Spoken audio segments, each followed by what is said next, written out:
the rules we have is I mean, you have your own rules. My rules is that if it drops below the 7 day, I would exit. I mean, yeah, I would exit on a day trade. If it drops below the 50 on the alligator, I'm gonna exit my swing trade.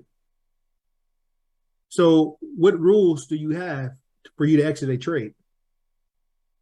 Well, I haven't been doing too many swing trades because I got caught up in all the day Yeah. So, trades. But what rules do you have even to exit a day trade? 10 to 15%. So you have a number, Yeah, versus the alligator, which is what you right? just said. Yeah. Right. So mine is based on things that I can because I don't look at the percentages of like if that was the case, like all right, I don't want to lose 100%. I'm up 100%. I want to take profit. So when this drops back below 100, my rule is to cash out. But for right now, my strategy is saying that if I'm in, I'm going to ride this until it breaks one of these levels. So I don't like to have a green trade. I think 100% is the perfect trade in my world. So I will take 100% profit, but at the end of the day, I know that Ethereum has a good chance of going to 1400, testing this support based on the 200, 800 M&A we use, based on the trend. If I look at it on a day, I know that we're down here low. So 1350 is the first level of resistance. So I just changed this from the total market cap to the day and saying, all right, 1462 is a point of resistance on the down, when you're under the alligator. And then at 1340 is another resistance point. If I look at here, the fair value gap on here was from between 1360 to 1435. So, and it's still under the alligator. This is 50-day M&A. So I'm using the knowledge from the alligator because that was the first strategy I should have learned inside of DCG. And I'm saying this is one of my rules. I think resistance is here at 20 and at 50. And then if it crosses above this line, the trend is still on a day. It's still under the trend line. So, this is probably where you want to take profits, 1335 if you're unsure, right? To lock in the profits. But I'm looking at the day.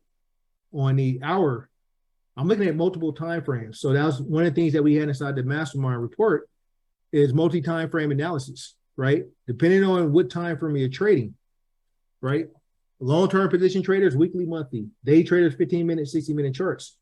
Swing traders, weekly chart, 60-minute chart, 1-day charts. So I'm a swing trader. So I'm looking at the 2-hour, 4-hour, 1 day. And I'm looking at where I'm at. And to me, it is, based on the report, and of course, based on my experience, I'm saying that, hey, I like this trade. It's above the alligator. I'm going to hold it for a minute, even though I know it's hitting resistance here at 1340. This 1390 is an area that should be resistance if the market for the next 2 days continue to go, because I'm expecting more money to come in. I'm also expecting the bullish time frame. So this is analysis that I'm just explaining how I'm thinking with the market, where it's like this is a good risk versus reward to stay in as long as it's above the 7-day M&A on the or 7-day M&A on the alligator, because this is what I use to trade. And I'm basically thinking the same thing. That's why I was thinking at 1334, 1329 or something like that, putting more money in because I'm thinking it's going to break the 50 and the 60 and get up to the 90 over the next few days or next period of time. I'm not sure exactly how long, but based on everything going bearish and selling on Friday, that's why I was thinking that let's see where it goes until Thursday. Right. So the first goal is to be profitable on a day, right? When you enter the trade, you want to be profitable because you never want to enter a trade and just go straight down. Then Right. the second thing is, all right, when I'm going to get out and what rules I'm going to have to exit. Then the third is like, all right, I can't predict the future. So where am I happy with the profits? What am I willing to risk? Would I Right. be happy if I got in now and it went down 20%? If No. I if I can tolerate that, then it's fine. So if I got into trading at it more right now, would I be okay with it dropping? Yes, because I'm up 100%. So I have Oh, more okay. funds personally because I'm already up on the trade so much. It is not much risk for me. But if I was new and I'm looking at it and I wasn't in Ethereum and I'm getting into it right now, it's like, well, this is probably the high of the last 7 days. Maybe I don't want to get in at the high. of the last 7 days. Correct. Right? Because some reason I wasn't in it a day or two ago, and now I'm doing FOMO. Right. And you're playing with house money, as they say in the casino. No, it's always my money. Well, right? I mean, hey, the it's 100%, never the house money. It's always my money. The 122% is your money, but you've got that profit to play with, is what I'm saying. When I lose it, it's not house money, it's mine. So when I make it, it's mine too. All right, it ain't never house money. I'm with you. All right, so that's my gambler. Yeah. Now we're not gambling. I know. All right, so everybody has different screeners that they use, and so for me, when something is moving on whatever screeners you're using, whether it's Missouri, whether it's all the tools that we have, I want guys to be able to take a look at them. Right, Aave is something that I trade.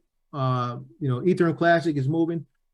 I want guys to be able to look at the market and say, all right, well, should I get an Ethereum, right, or an Ethereum Classic? I'm gonna look at it at a 2 hour. I'm gonna look at the fair value gap. I'm gonna say, oh man, it's hitting resistance here. I'm gonna look at it on whatever I'm using to trade. All right. So normally this area here, 2350, is where it broke through the alligator, and it's starting to switch. So 2350 is probably a place that I want to get it. If I didn't get it here, I'm looking at it here, and it's above the 7-day. And so I'm saying, hey, do I want to get in this one, or do I want to get in something different? Right here is where it broke, right? And then you see when it crossed back above it at 23, I want to see where it breaks, where it stops, and then when it crosses back over at 2320, 2350, if that's what I was watching, I would buy where the volume color is super bullish, right? This is above average buying.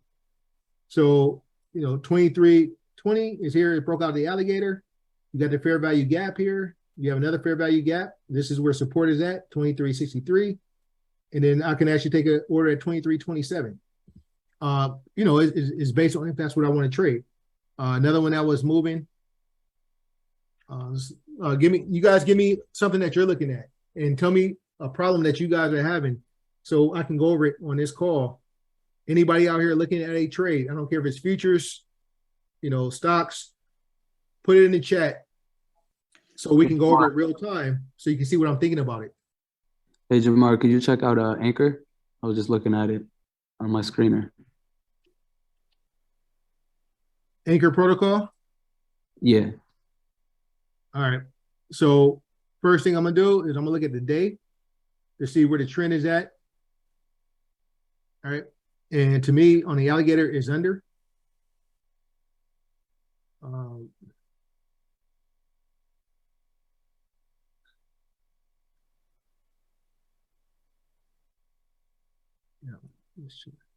I hate these low volume. This has low volume, so this is why it comes up on the chart. Yeah, I wouldn't even trade this. All right, let me so it's under the alligator for me. And this is the area here, but I don't like it personally. Yeah, we can look at something else. This looks